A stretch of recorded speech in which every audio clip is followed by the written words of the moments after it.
Cake and Shapes YouTube channel එකේ තවත් අලුත් වීඩියෝ එකකට ගොඩාක් ආදරයෙන් ඔයාලව පිළිගන්නවා. අද මේ වීඩියෝ එකෙන් මම ඔයාලට කියලා දෙන්න හදන්නේ අපි කේක් ඩෙකරේට් කරනකොට ඩෙකරේෂන් එකක් විදියට පාවිච්චි කරන්න පුළුවන් දෙයක් හදාගන්නේ කොහොමද කියලා.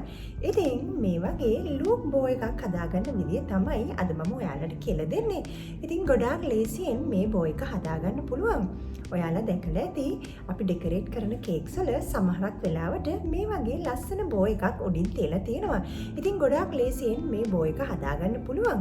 එහෙනම් අපි අද වීඩියෝ එකෙන් බලමු මේ බෝ එක කොහොමද හදාගන්නේ කියලා. අද මම මේ බෝ එක හදන්නේ අඟල් 6 කේක් තැටියක් උඩින් තියන්න පුළුවන් ප්‍රමාණයට.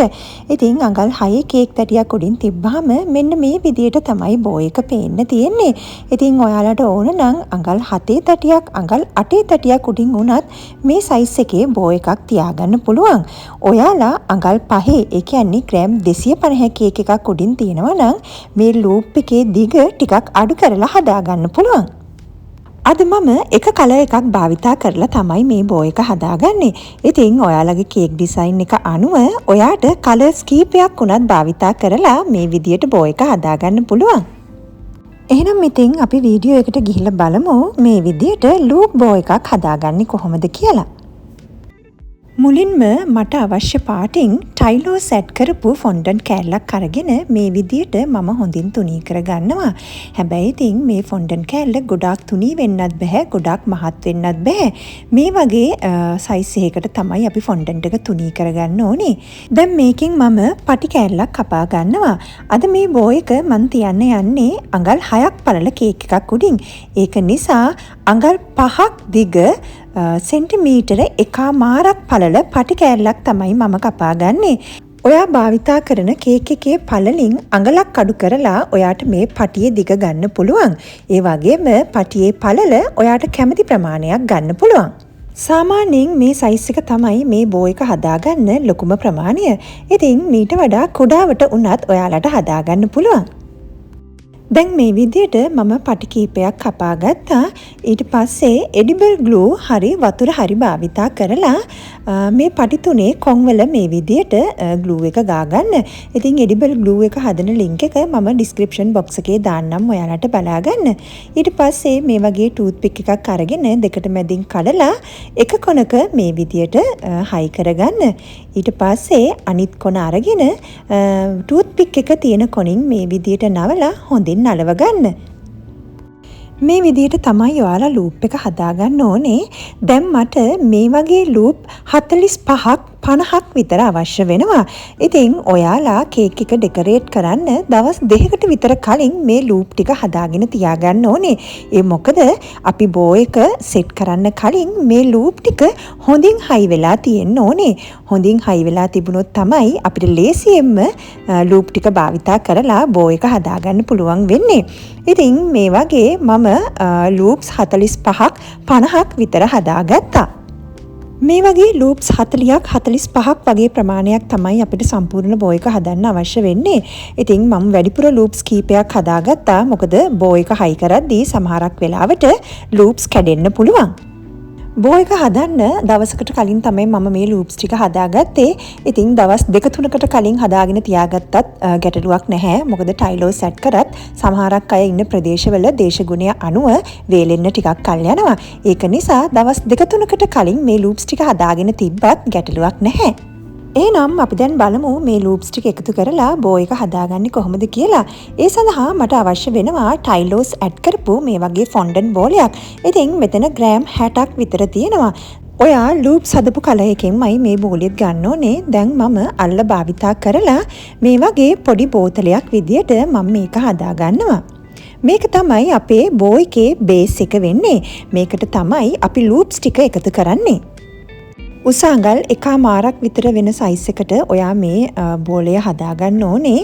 ඉතින් ඊට පස්සේ මම මේක යට කෝන් ෆ්ලවර් ටිකක් ගන්නවා. එතකොට අපිට බෝ එක ඉතා ලේසියෙන් ගලවලා ගන්න පුළුවන්.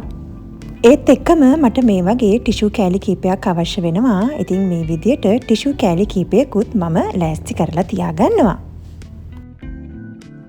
ඊට පස්සේ මේ වගේ ලූප් එකක් අරගෙන ටූත් පික් එකේ මම ගම් ටිකක් හරි වතුර ටිකක් හරි මේ වගේ ගාලා බෝලෙට මේ විදියට හයි කරගන්නවා.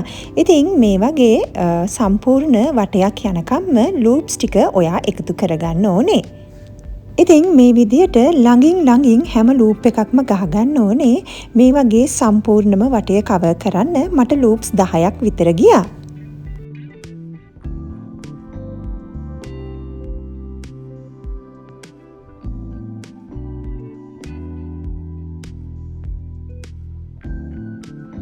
දැන් මං දෙවෙනි තට්ටුව හදාගන්න යන්නේ. ඉතින් මේ ලූප්ස් දෙකක් අතරට තමයි දෙවෙනි තට්ටුවේ ලූප්ස් ටික ගහන්න ඕනේ. ඉතින් මේ වගේ හැම ලූප්ස් දෙකක් අතරටම ළඟ දෙවෙනි තට්ටුව ගහන්න ඕනේ.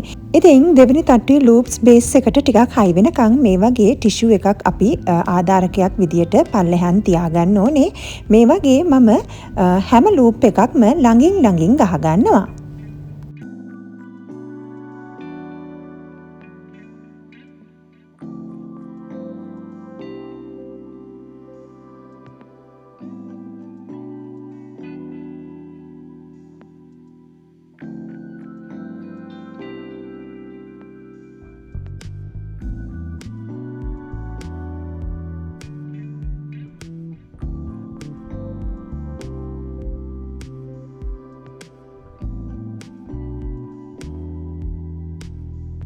දැන් මම දෙවෙනි තට්ටුවත් සම්පූර්ණ කරගෙන ඉවරයි.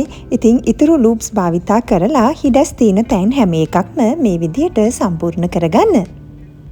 මතක තියාගන්න හිතෙන තැන ලූප්ස් ගහන්න එපා. ඉතින් එක වටයක් සම්පූර්ණ කරලා ඊළඟ වටේ සම්පූර්ණ කරන්න ඕනේ. ඒ විදියට වටෙන් වටේ තමයි අපි මේ සම්පූර්ණ බෝ එකම ඉවර කරගන්න ඕනේ.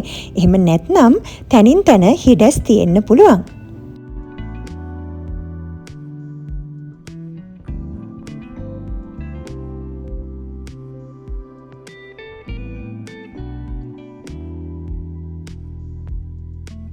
අපි ලූප්ස් කීපයක් වැඩිපුර හදාගත්තා. ඉතින් 50ම මේකට භාවිතා වෙන්නේ නැහැ. 40ක් 45ක් අතර ප්‍රමාණයක් තමයි භාවිතා වෙන්නේ. ඉතින් බෝ එකේ හිඩස් දැන් තියෙනවා නම් ඒ හැම හිඩසක්ම වැඩිපුර තියෙන ලූප්ස් වලින් මේ විදියට හැඩ කරගන්න. මේ විදියට බෝ එක ඉවර කරලා පැය දෙකක් විතර යනකම් මේ ටිෂුස් ටික තියන්න. එතකොට දෙවෙනි තට්ටුවේ තියෙන ලූප්ස් ටික හොඳට බේස් එකට හයි වෙලා තියෙන්නේ. ඉතින් මේ වගේ ඔයාලට ලස්සනට ලූප් බෝ එකක් හදලා ඔයාලගේ කේක් ඩෙකරේට් කරගන්න පුළුවන්. ඒ වගේම ඊළඟ වීඩියෝ එකෙන් මම ඔයාලට කියලා දෙන්න බලාපොරොත්තු වෙනවා මේ වගේ වෝටර් ලිලි ෆ්ලවර් එකක්, ඒ වගේම daisy flower, lily flower, rose flower, ඒ වගේ තව මල් කීපයක්ම හදන විදිය ඔයාලට මම කියලා දෙනවා. ඉතින් Cake and Shapes YouTube channel එකත් එක්ක මේ විදියට හැමදාම එකතු වෙලා ඉන්න මේ වගේ වීඩියෝස් ඔයාලට හැමදාම බලා ගන්න හැකියාව ලැබෙනවා. එහෙනම් ඉතින් තවත් කෙනෙක්ට මේ වගේ දෙයක් ඉගෙන ගන්න වීඩියෝ එක ෂෙයා කරන්න. එහෙනම් අදට ගිහින් එන්නම්. ඔයාලට සුබ දවසක්.